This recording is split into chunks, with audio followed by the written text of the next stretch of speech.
Afiani di mienti seden 70 mono etie. Bank of Ghana one more enhihye bi 2017 mono wo mu hunu se kakra bia hodo bi wo hormo a e wo sensa kraya hodo nso etimi koso ebirim nyina ne naso a na wo se yetumu na wonye won hihye yie na ebi na global chairman dema group indum Dr. Kasee indum edin semotudwa chemu se ne bank GM bank no nyame mu ni near Abaya na se Bank of Ghana eka yesusu fa no ho no enya sa na etie na sika wo mu pa emu nsem Kasee etwaso Omanfo bekaya mfimpinu ni edunkru ena sika krabia batan kese ewo oman mechire Bank of Ghana to mikrata wodiama banks ahodo a wonum edidi dwuma efa sika ho no otimeji eye banks ahodo be aduonu miensa to mikrata efiri omunsam wo kiremu a won dwumadi a wodi efa sika krabia enhihye ho enya de se na ekoyie ewo oman Ghana mu sika krabia ba ko a na wodi mu entintima AGN Bank enomu na panyipa woda no Dr. Kasee indum edi ensem atudwa ne nsem a woka ni se ebra na woko ensrahwe ewo ne offices ahodo a yatutumu no obepie mu asantimante mekire Roma Hill no wo de adane edwadi bia wo se eha adwen pa one Adom Kasee etwetwen enkomo kede ehun papa na oti a yani yiron wo se GNC ni sana se sia papa ni o won to ni sika wo se sia papa na wo no o ye gana nyara ye gana ni papa na ye gana yo nemo ono yashi men kada ono wa video China ni ana otna mani moso ono otna mani moso oyano ono non fumbibi awona wadi license no ana wa hwema sesiara onya bank sesiara to ndamandama ho sanche license no ho a enjere wa ye no kakaku abrantie amanebo asantimantem Tiano so na African peer review mechanism se enche ebibria man so ye yankasa ye benya ye independent credit rating agency se be ya yenko enkosresrade ewa amononefo entemu AdomTV Kasee etwaso African peer review mechanism mechanism bia African Union no ase na ombota ye nyina ene se amana wodo eka ho no obebo wo mu sika ntotoye emu ena bi nso wo mu amemo emu na won sentrofo nhwemo bia ekoso Ministry of Finance no Dr. McBride in Kalamba ya wono Director of Governance and Specialized Reporting Emma African Peer Review Mechanism eba amane se ebeju afimpenu ani aduonu enum ne modie na wo mu ate African Credit Rating Agency ya no bepesika samo totoye ne mu akontabuo ewa bebeman emu endorsed the establishment of a private sector-driven African credit rating agency based on a self-funding and sustaining basis. This, as we will all agree, is a groundbreaking initiative aimed at reshaping both the financial landscape of the African continent and the global financial architecture. APRM, that's our institution, which is given this mandate to establish the rating agency to accelerate the full operationalization of the Africa Credit Rating Agency by 2025. The establishment of an African Credit Rating Agency is an important step towards complementing the AU financial institutions and, of course, accelerating continental integration and providing capabilities for African member states to access capital. And wachi United Nations Economic Commission for Africa woman Musini Sonia Patricia Jenny and so chire mu de ma ho hia se say agency obetimi atibi e wo bibi mai emo. As we move forward, it's imperative that we continue to advocate for more transparent and contextually relevant credit rating methodology. At the same time, we must invest in the development of our capital markets, leveraging digital financial services, improving financial literacy, and creating supportive regulatory environment.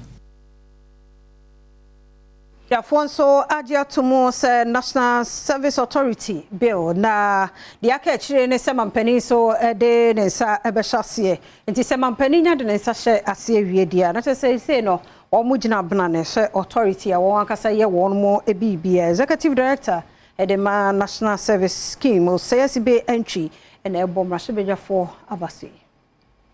Amanepo efi oman Ghana mrashebejafie ababetodwa dia mrashebejafie ajo National Service Authority bill no watomo na sese wo mo hwe ne mu twen se Ghana ban so de ne sabetintim ase na sabio ya wagye atom ne nyinaa no insakraye de ba ene se national service scheme akaye ne mo no sesei no ba be authority ye ho tutu ye ne ho dwumadie nyinaa no wo be hwe no aye ne yie aba executive director ema national service scheme oseye sibi entry ene Adom Kasee hwehwenkomo no odi abasobo emamra shebedwa fie se sabio yi wo mapene so awagye atom. So 50 years we were cited when the president launched it, and beginning of this year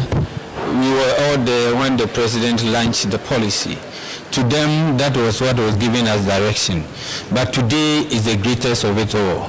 with the whole Parliament of Ghana now approving the bill in making the scheme an authority. You have all been witnessing to all the milestones that have gone on in this Parliament House. Now Parliament has given us an authority that is vested with powers in the areas where it is going to enhance entrepreneurship with regard to that of the National Service Scheme. With this current approval of National Service becoming an authority, the board has been empowered, meaning that administratorship, we will now draw a lot of powers from the new board that is so enlarging, emboldened with the numerous skills coming from all sectors. Meaning we are now going to have rep for Ministry of Education, Ministry of Health, a whole lot of them coming. And if you look at the status or those who will be coming, then it means that they will be adding up to the good work that has been started by the current board.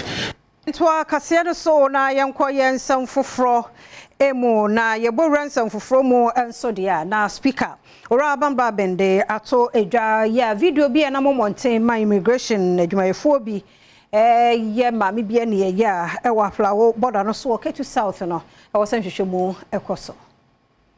Ketu South emrashebedwani ablaji fagumashi ene de sansem a ekoso kasafonyini mu no ebeto emrashebedwamu anu obi sase ekwan ben ena immigration service for esese woye wonu mu adwuma ewo ehye ahodo so kasafonyini mu no immigration officers bia wonum ekurekura etuo ene wohunu se woye awura bia wonkita tuo bia ayakayaka de ewo hye no so governance kwame Abuja eye minority chief whip amunumu honomu awode to mrashebedwamu chi amehene animu se womomodin as obehye amowaye enhwehwemu afasa kasafoni nyinemu. Mr. Speaker, when I see an immigration officer with AK-47 in his hand and using his left hand assaulting a woman in the woman's constituency, that is not what we arm them for.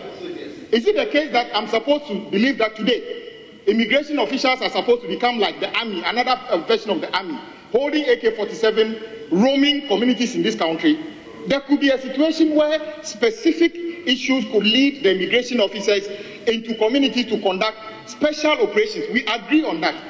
But Mr. Speaker, I'm telling you, I come from a near border situation, and the immigration officials, some of them, their conduct are becoming different from what the immigration service asked them to do. Nanoto ya pe ena emrashebedwamu chi amehene Alban Kensfo Sumana Bagbin edito so afo hwe interior so animu se kitawonsabo so mede to so aduonu nkunu wa fimpinu ane adunu nan yimu no wonsan emrashebedwamu na hwehwemu a woyeye no wonfa metudwa na wosisudua se enyade esesa ade akoso no wogitumu a eyeyi. We should desist from using force against civilians, whatever the provocation. We are trained to know how to defend ourselves. And that's why the law used reasonable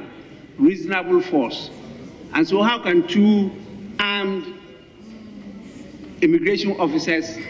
be assaulting a young lady like this? That is completely unacceptable. So I take a serious view of this, and we urge the minister to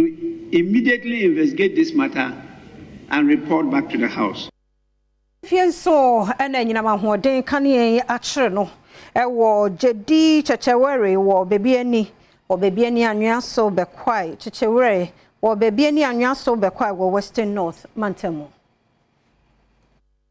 akoda ya wanya mfie nso ni din ene blessing yomo tutu na wo hia no kwanhia wuo no ewo jebi yeye bronu bi a wo baabi ani anwa so bekwa imensine ni mu ne nua panyin Jacqueline Mensa ene amane boni nkomotwetwe mu ene wo kire mu se blessing ene namfo no bi ekodi agoro e obra na wo no wo dwabanche anche ena manfo bi ede ayamhyehye ebefre ne se abra ne nua no ene namfo no no edi agoro no ina mahoden afa ne mu isanti wonum akofa no kwa yaresabia ne nso bra okudu ayaresabia honom no na wahwere ne nkwa dada Mito na akwa be ka kire me se chocho akwose dade ni mama light ne chi no na ne sa akwa ka wonto se baby no na yi no na me sorry koye me sorry me mpona me se fitamo honom na akwa ne kono de me ko echi na na ifa na mo koyo se aha se na se na won kan ne ho na se ade na ebetwa na ebedu se na etwa no so won kan ho na me bu ke se me kwa me hwe no ya kora bone opechini mi dru honom no de me konda de mo honom so me se weda fonda live ne be etwa no me dru na obi enjina honom me ben honom na ndade be gu honom no butu so na wadun so ne ho nyina na no ahulu Samo kwa chire assemblyman ewo jidi chichirure ochire mu se ono mahyiase de nhyehyeye bebree gu akwan mu a sabre husemi ebi ensibium onam sai so de ato awufu nyina ene mu se de ba hwese weda na ne police a oye ni edisi ye no ne setup no de amwa no ba hwe na wasisi se ba ya achira no this won't happen again nti yene na kasa mse ohia the police service ene won ba nyina so ne na kasa even though say it wasn't something planned but once it has happened there I see the way forward I idea I had you me as an assembly member no me fast up on way so many unit committee ni opinion leaders e dey yakọ be the amabusuafo ye gina ina wenu ya Kasoa kube ben opekuma wutu senya east kumbe ben wutu senya east mensimu mfimfi mantemo eno so akora keto akora ya wono na kwabra ne na sha politin bag mu ya hunu ma mekoro de ne wakoja na to school dan bi ho na wo mo ekire se wo mo hu se sa de na ya chekire ntom ka se mura no mo de akogu bia ya tu mura guo no metweja ahimo AdomTV Kasee etwaso Arahosema Adom Kasee yensaka edi Africa swakumbe ye no eben opekuma wawutu senya East Municipality ene se abofra kuma bi ahyehye wa abra ne maame ko gyan ne to school dan bi achi abra Adom Kasee ne kromafo ne bi twetwe nkomo no wo mo ekire mu se wo mo hunu nipa ba ko bi a wotimpotane mu ya no okra politin bag a ko gyaye ereto bola bi a waboa no school dan no achi na so mo de o ma adwena amba so se nipa na na ehime sanse no mo ho ne se bi a enwura na gusa politin bag ne emo na abra se ewura no eja politin bag ne tun run weso no ena opeja esomu Alhassan Abdul Razak eyo panyina odi ho danse odi munchire mu ato Adom Kasee enim asa wa chechire te se bola se obi twam no de bola esi obi mfichire no etimi esi normal etimi esi nti ono so wa assume se the same thing na obi a chechire bola ade asi ne mfichire nti ono so afa bola no ekwa akwahye no wan bia nhwe se de na ehyemu nti ade no ehye no na wa besesa another bola ode koguso nti before akonna roba no ahye de da expose akola ne dead body no sa na incident na esi bema yenye hu obi a ye suspect obi a anso sa enwachi unit committee chairman yo Kasoa Pekuma Solo Sise aso din sem say yeto aso. It's disgusting to say as a human being this child can be a future leader, he can be a president, he can be an MP, he can be a assemblyman, he can be one of the engineers in Ghana who can control the whole world, but this is how it happened. I felt so bad and I have a child like 1.5 months. So seeing this baby, a lot of things are running into my mind. So we try to, but at the moment, nobody is trying to tell us, oh, I know somebody who was pregnant and the person is giving birth, but we can't find the baby. You know, everybody is trying to do hide and seek, and no matter what, we'll get to the root of it. Your name? My name is Honorable Sule Sisu, a unit committee chairman for Opekuma Kumbi electoral area. AdomTV Premtobre Kasee na oguso ehwe wada wo ma mo merkitu e ni entwe homra ye ba ebetwaso AdomTV Premtobre Kasee so election headquarters kokromoti power batu nim de na yede hyase wa ba batu mu ensam na ye Reverend Dr. Grace Tim Adasi ya oya principal Magogo Presbyterian Women's College of Education osa ye senior research fellow ewo Institute of African Studies University of Ghana ole to Ghana ni bie nim a washo abatu 18 years de kone koto abano edane du hwa na numu nsam eni first kwadi ye hyase fi ankrankra ena ebeye abusua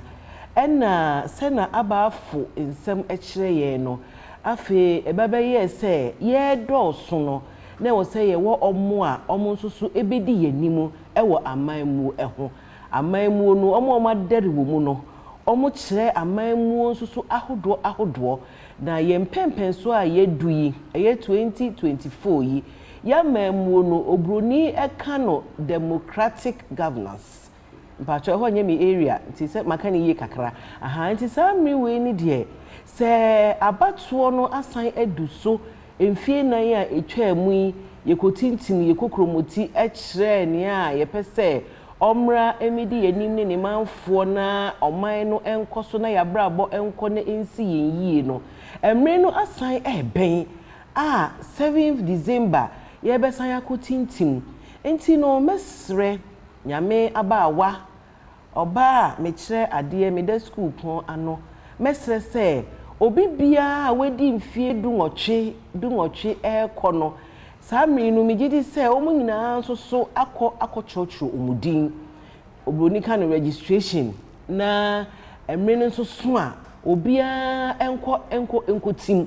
ni ente wo se wukotim ni se yesi ye nyina no ye wo kabi mamenka bi amamu na kabi mamenka bi no ye no mu a ye nye ebia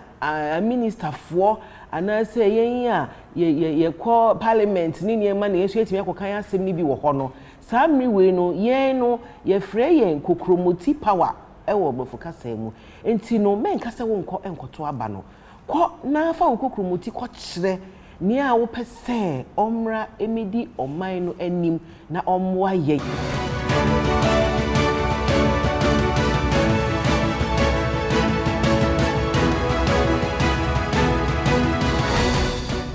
Ghana mampeni na nado danko akufuado safranka tuni de mandisi amanyoko John Dramani Mahama ba ye beto no afino woni nkunim ni nyina so Adom Kasee etwaso na mo amu ni pakro yewra Mahamadu Bawumia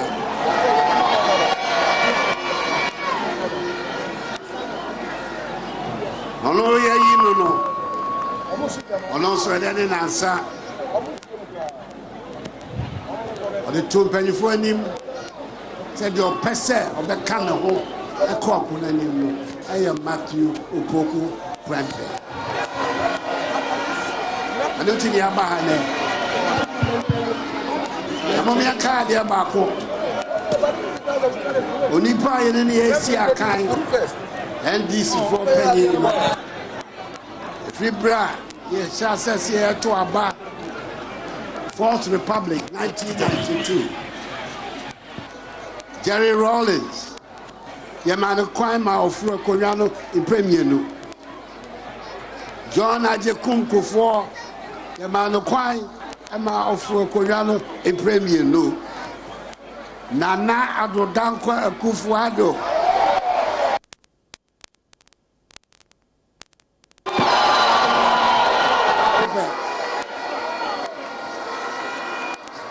no na all pray say am no kwai odi pa yam pray say mo ago afi dey ma be fa wako ya fa ne ko ne en fa no kontra en fa no konne en fa no kontra okasa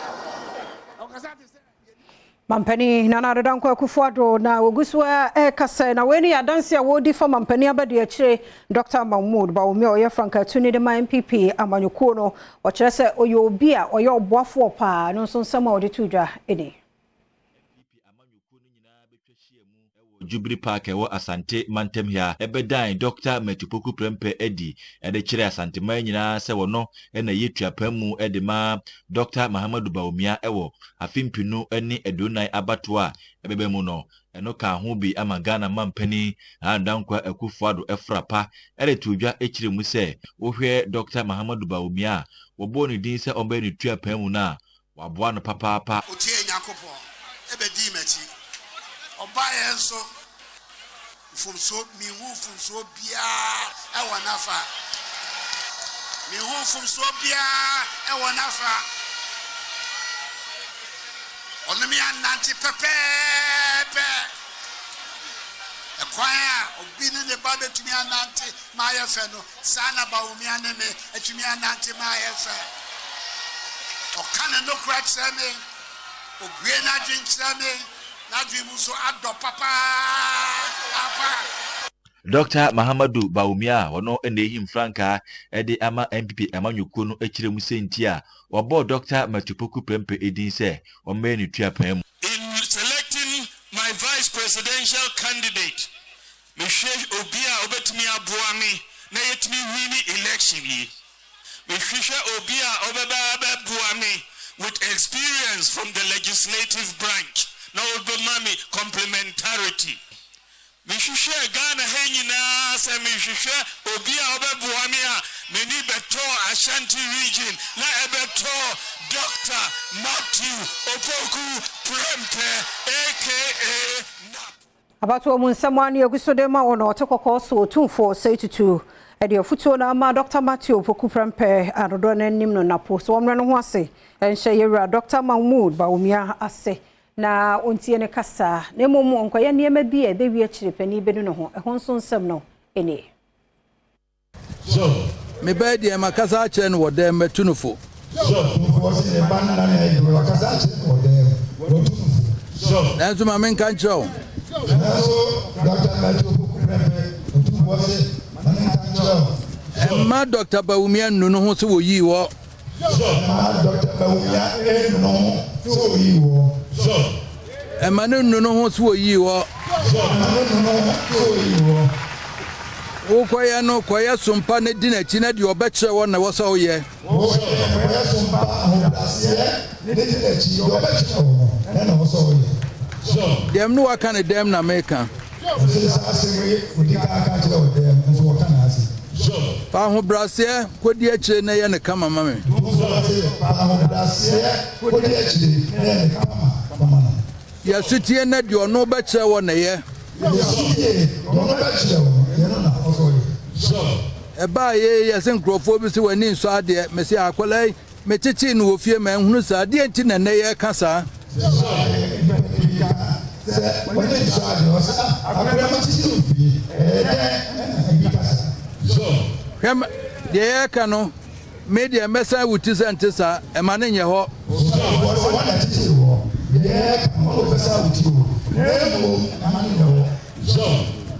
na eubanso anyame tumi nti ubedi akire na bibia ya bompa ya akire na de nyame ahihye ayeho amaye running mate de ma Dr. Mahmoud Baumia wo 2024 election yi mu ye Dr. Matthew Opoku Prempe na brenra ahihye ne amamre nyina wie die pagya ne sachire ye no ono nso di adanse ahodo fa ban yi eho ede mampani na adodankwa Akufuado eho yenya ye be ka boma bia ye adwumaden afiwe ami ahye na adodankwa Akufuado efise odo kwa Dr. Baumia bere obeba ebi siwa ebibi boda Ghana ha ye chechi Ghana abakosoma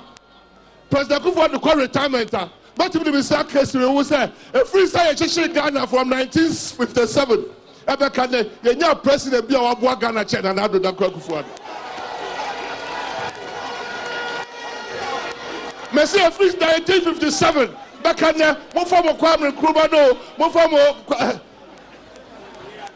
obia di wa ba di mampanya wabo Ghana ho ban ade Ghana kola nim che na adodankwa Akufuado me ka de say ye di jawa ne de oswa ye di jano no ofaswa ye ma no ya akono eti na ye jira ha ye ma de si 2008 na bi si bi obo Chama wutumi kan na me kase so. The abaya fe, the abaya ni monyam, sana na do bako adako of brother bako. Na 7 January. What so no di aketo ba obi ansa. Nene de ne ba. We saw a shadow fast that my dead of spices wo madaroman ye de kokromoti power. E hon sab no e bro. Ye boy Ryan some for na. So better BC and I say wasi nom ne ade be wi a ye twem no ya na e ha adwene ye pa na e science afutuo no kokobo e na kane soafo na ohwe youth and sports so wode ema WAEC for so mo ntwen ya na esi no watwam na mum ahyase no a na e wo so mutumi eye no onye kane soafo anu ohwe youth and sports so ya wonu kure sanso ya wa central emrahye bedwani Dr. Rashid Pelpo e de ato West Africa Examinations Council WAEC animu say Emma wono montena sentwen emma nsohwe no bibi nsi akira na watwamu nemum omomodin ase wo besi saade no ho kwan okoso ade tudwa se ehu benya se wodin hyehye papa begu akwan mu na banbo ho nsam nso obagire mu pa se de be yenkoba se adesuafo etro nsohwe ni wie a bibi besi am wonom atwamu. WAEC, this is in particular for you. Provide the right kind of security to avoid the situation when innocent kids' results will be cancelled. Make sure you guard against any external material entering the exams and from students, for students to try to copy. It's logical that in any human situation, when you get it cheap, you take it. So make sure you don't get it easy for them. Provide the needed security, the needed examination, the needed kind of supervision that will make them write this exam without problems. We know that WAEC has always done it. We all went through it. Wish you the best. Adesuafo a wotron so hwe no so owurayi ene amane boni enkomotwetwe mu no otu wonomfo. The advice I have for you is that write this exams with the confidence that you will pass. You have studied for several years, you can pass. I believe in you. Now, there are a number of you who sometimes believe that without somebody copying from somewhere or sending external material into the exams, you won't pass. It is not true.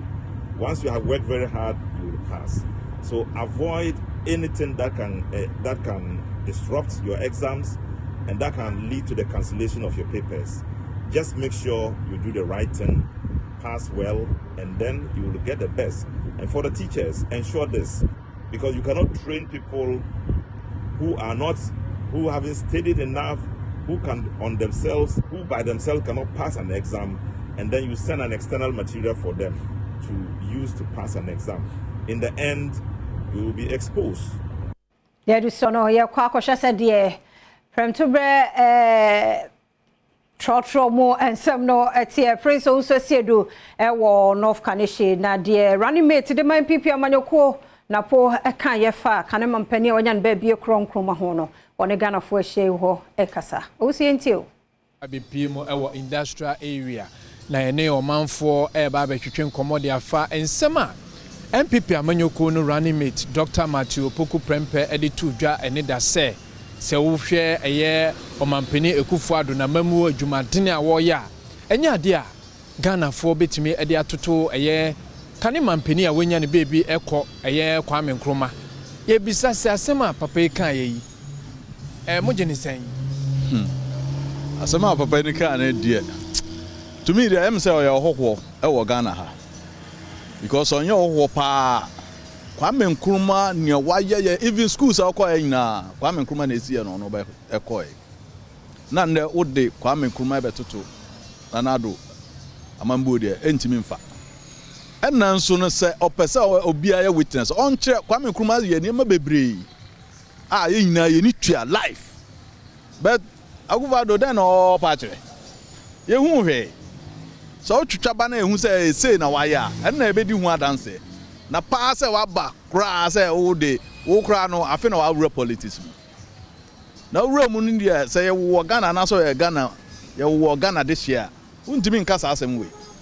nti asem na waka ne de on to serve wo adna metimi aka wo onso agenture we kwa mpona akwasa atse we kwa mpona like misre because dana omoyini pie no otufu otunufo say oya arrogant na wama adipa den anche so to nse ma oka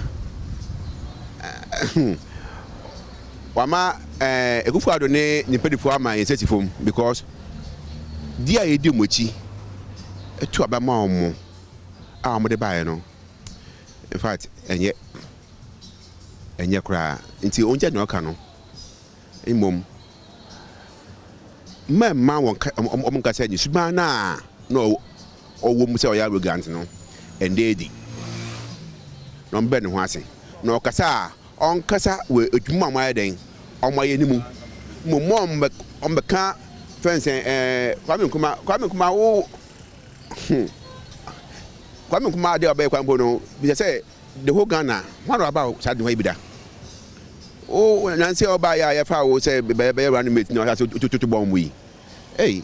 and asem go feel that o de efesi here na say asem besi asem a o kan mo hwe enim say omra meka so atwe asan na say sen anu mom ye hwe enim say ombetwe asan either o twe san on twe san yo ye de o man mu no me opinion de me de me nyintum ena nso na nya ade a me vote ama no say on be running mate and I say no and any possible be vote amana aban me vote amana aban no me MPP ne be me vote amana aban because of asema o kan nti me vote amana aban no and any possible nso oh me dey about me to be because mfa biska enfo kan ko me krom ko to aba mob na be shembra na me ho nchi mo krom hanom dabi emba so me to be nti ono on fadom so fa me ho enwa no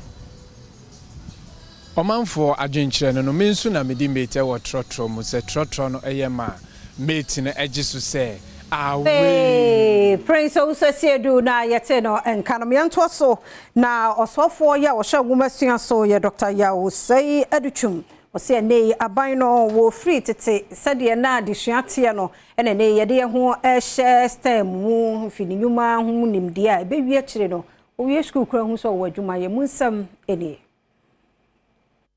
Abra Wisconsin International University College, Ghana. Womo EB, Womo State of the Art, School of Computing and Technology, Cyber Security. Ewo suku ne campus no, eho ano swafo a ono enehwe adesua ehonsem so Dr. Yawo osei edichum editudwa se aban no ede nhihye egu akwam ehwe se adesua honsem ebeko nenim titu ene STEM na yade a junior high school any senior high school nina eka ho bi. We want to change the face of education in this country once and for all. A number of them are going to be commissioned in September. January, maybe 2 days, September. This is the one at Jammeh, at Sumiani. The Accra STEM Academy, a school that begins from junior high all the way, from KG to high school. It's a community school and innovation. And that is what you see there. It's nearing completion, and when it's all done, you're going to see a different learning environment for the Ghanaian child. I'm showing this for you to know that we are not just paying lip service to education transformation in this country. The private sector is doing a fantastic job, but government must wake up and do the right thing. President Emma Sukuno, Professor Obimriku Editudwa said, Wisconsin University College has consistently been at the forefront of delivering quality education by providing practical skills laboratories that enhance teaching and learning. These facilities are crucial in equipping our graduates with the skills necessary to thrive in the competitive job market. Not long ago, we launched an ultra-modern skills lab for the School of Nursing and Midwifery, as well as a state-of-the-art broadcasting studio for the School of Communication Studies, solidifying our reputation as the premier choice for experiential learning. Premtobre Kasee, the educator no ya Premtobre Kasee, Eric Kasee Bodi ayakrado. Etwaso mwakwaba se bia boko emi adom bia fine edenya mi ase wade sede ye nso so behwe behwe se befa edeye akaka menti ase bat behwe se befa ko beti ase awe na mo fa ne bro den no bro den any bro bia ka wasem efe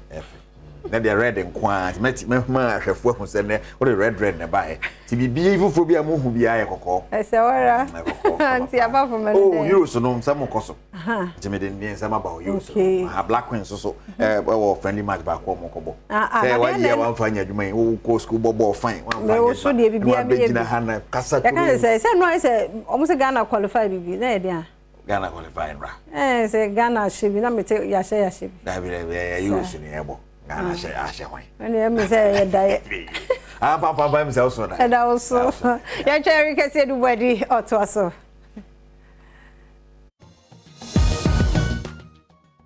and then moku te shiny ai kokokoko na eti ma say that time you school madam moku no bi no and then odi aba ne ade ba yen hyase ne fan fi use ba ye o use mu de me ba bia no na me de be hyase na me de amavo eno akwala ba ko gi ne din eye lamenia ma na akwala ketwa sa odi din de ehu pa wadi 16 years Saturday ebe no be 17 small boy manyi chen bebere 16 years no sa tem no o da ma me no papa ho akwala ketwa ba euro so ase giri din anyasam ketwa kura anya izo ne papa so say young man eti ne ba no share sa na hese ne papa gina stance ne sa na woni age nya de o ba be ko school no are ba sa yegna ko speech and prize giving day o ba re no o go gina ko yes me ba yes me eti se o ba ne wini sa ne se ne jai se ye fe man kwa ba yi ba ku ya me se ka me train no ma man train ma hwe ase ma ko ware ono so ko wini ye o ne ne ma me no twa chakre no pia ba ai sana lami yama papa yes 16 years we the youngest player watch we Euros ase like 2024 bobo to be kelebo no kwan say ai kwadu esem yes o muri Ghana 16 yem fa nko ai AFCON sure baka suza onfisa ko banda 17 ya Black Stars he na yen ko House of Folk Pobi my complex Pobi my fe fiam ko atan ko mu timi de se de mu ede oh Pobi manoma guso sure pitch ni kama ensu aguso ti omo grass ankasa wo and omo wo artificial ade no so nchen omo ye dormitories nim ne babia oh na omo so besi omo ankasa stadium a che say Accra Sports Stadium no kra bi omo edu omo be ja ho borbo no ma bopo ima ho enkotre ni nkura ho nyina makunkum mu nyina kama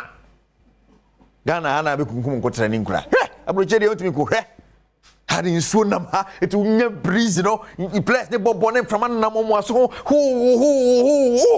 has worked a bit old until you has your picture, not just a chain of money, oh, plus the necessary in the summer chessa because baby on dormitory one, Uban Nantiano Abba, on Fabas and Concord to top Porto Mouse in your Bia, on Nantiano Stadium. I training grounds are quite necessary in the house and yes, and go to a place almost and some Musuno Kasee. Ni na confirm de ho asem bebro na wa hu se ne esi atina ye koso atraman omo na ye MTN Cup champions na team ni wura ye honorable Ignatius Bafowa na nanu ada na honorable Ignatius omo ye ya obobon krofo ba so mo da mo coach fufro ya acham ya champion ya prekwadi no mo ya prekwadi no omo yi na di omo yi na chere no omo da na di omo yi na di ye say yi na di but ye da na di twi ye den pa twi ye dro na eye ho say papa bi ho mo na ye dwuma chepa bus driver no ye say team no atimi agem tene fake up ya mo bi a bobo ngofo ba so ana mo refi de otwi car no because one here mama na fili fa ma mo de ne ko no oda wo mo be so de na mumure mu ho na ne ye born abaso ne ma sound kakra club your role, I will play for the team. I want to give you 10,000 Ghana.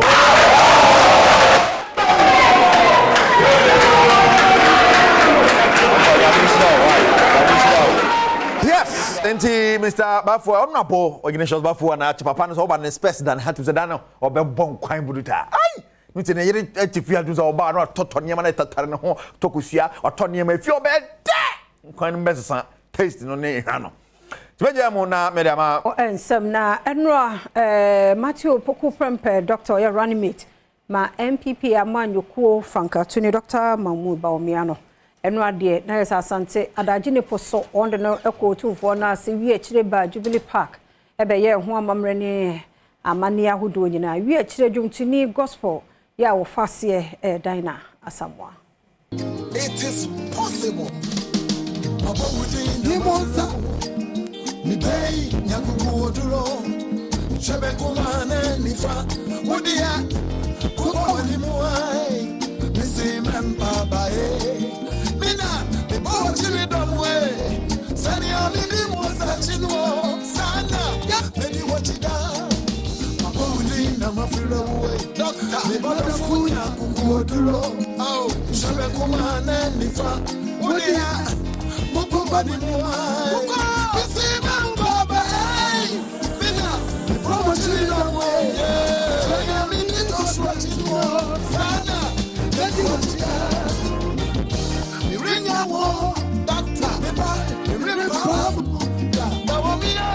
can't be what I said. We are number one, listening to him and Baba.